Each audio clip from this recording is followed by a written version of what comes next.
Buenos días, buenas tardes, good morning, good afternoon. My name is Dr. Rene Gonzalez. I'm with the American Diabetes Association. I'm the state director for Colorado for Health Equity and Community Impact. Today we have a wonderful guest. Tenemos una invitada especial, Ana Visoso from Servicios de La Raza. She is the Vice President of Health and Wellness. And so I'm here to just ask her a couple questions about the work Servicios de La Raza does, her role, and our partnership work through the American Diabetes Association. So, Ana, welcome. How are you today? Yeah, thank you so much, Rene. It's a pleasure to be here and represent Servicios. Perfect. Thank you, Ana, for again taking some time this afternoon. I'm just going to start with some really questions around health equity, a little bit about your organization. So tell us about your organization and a little about your involvement to date through the collaboration of Equitable Health, and what have been you able to achieve to date, and what are your hopes for the future? That's a lot of questions in one sentence. So happy to repeat any part of that as you work through that question. Yeah, absolutely. So Servicios de La Raza, or Services for the People, was founded 52 years ago here in Denver, Colorado, to really address the gap of services for individuals wanting to access mental health therapy in Spanish. And since then, we've expanded to be able to provide a wide variety of services, from health access to behavioral health, victim services, reentry, access to healthy foods, youth empowerment, among other programs. And so we really view an individual from a holistic lens and want to ensure that they have equitable access to services, because we know that health impacts individuals' life in many ways, and we want individuals to have the best outcomes possible. And so through our partnership with you all, we have participated in the community health worker training program or education program.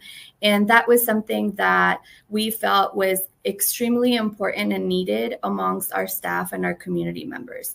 Servicios currently operates out of 4 different locations. We have about 115 staff, and most of those staff identify as Latino, Latinx, Chicano. And we know that in our communities, a lot of us struggle with diabetes, pre-diabetes, or have family histories of diabetes, and yet there's still a lot of education and information needed in our communities. And so through this program, our goal is and was to educate all of our employees around the importance of diabetes education, how to be able to really identify potential symptoms or impacts amongst community members, and really how to be able to provide that support and that linkage of care as necessary. And so we find it extremely valuable to be able to have this opportunity where our staff are not only learning for themselves, but learning for community members and being able to apply that knowledge in their day-to-day work. Even if their official title is not as a community health worker, that is a portion of the role that we have regardless of what department or what team we work on.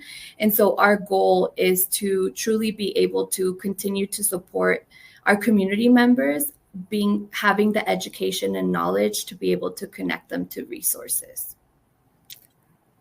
Wonderful answer, Anna, how you remembered each part of that question. That was amazing.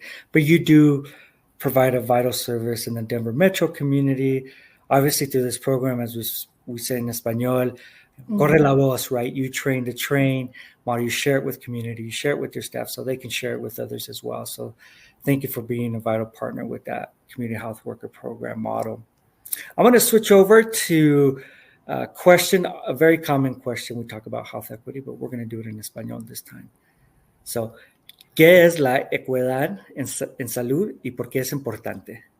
Sí, es extremadamente importante, ya que sabemos que tener la equidad en la salud es tener acceso a programas de salud física, salud mental, sin importar en dónde vivimos, en dónde trabajamos, qué recursos tenemos, y sabemos que tener acceso a programas de salud o a sistemas de salud es lo que nos ayuda a vivir vidas más saludables y más largas. Entonces, sabemos que todavía no necesariamente nuestras comunidades latinas o hispanas experimentan la equidad en la salud, pero es algo que todas las personas tienen el derecho a poder obtenerlo. Tiene mucho sentido, tiene razón y tiene sentido, por supuesto. Okay, we're going to jump to English now. Now tell me, how have you seen health inequities disproportionately affect certain groups within your local community? You did touch that a little bit on that in Spanish in the previous question, but yeah, feel free to expand that piece in terms of the disparities in that area. Yeah, absolutely. And I think, even when we talk about health equity versus the inequities, it's really difficult, I think, for us as Latinos to speak about health equity without mentioning the inequities that we continue to face as a community. I think, there are many programs and many things that have been implemented to try to minimize the gaps of our community members accessing care, but we know that those gaps continue to exist. We see day to day through our grassroots work in community that individuals have many barriers to accessing care. We still have many community members who are uninsured or underinsured, and legal status in this country impacts that. Even folks who may qualify for health insurance benefits through their employers are seeing increased co-payments, increased deductibles, therefore creating additional barriers to accessing that care. Due to socioeconomic status, some individuals may also experience barriers to access to healthy foods, access to transportation or childcare for them to attend their medical appointments. And I think all of those things impact an individual's ability to engage in primary care, especially around that prevention. I think as a Latino community, often we don't go to the doctor until we don't feel well. And I think it's really educating our community and trying to breach the gap of barriers. But we still see that, unfortunately. We see the language barriers that many of our clients, have struggled with, and it impedes them from accessing services. We often hear clients talk about, I receive services at A, B, and C clinic, but they don't make those individual connections with specific providers. And so they're less likely to engage in continuity of care and just kind of bounce back and forth with whatever needs they have. And so definitely we continue to see huge inequities in accessing care with our Latino Latinx community. Thank you, Ana. And you really touched on it. We talked about the social determinants of health, language justice, and I'm glad you're there to address those barriers to get individuals to your services. Last question, Ana, and I promise I'll let you go. So thank you again for your time. So tell me, vamos a hablar en español, ¿dónde pueden las personas, obviamente la comunidad, aprender más sobre su trabajo a través de la colaboración para la salud equitativa y unirse a los esfuerzos? Sí, claro que sí. Definitivamente, Servicios de la Raza intentamos estar muy activos en nuestras redes sociales y es una gran manera donde no solamente conocernos un poquitito más, sino también aprender acerca de todos los eventos comunitarios que tenemos, que son muchísimos cada semana.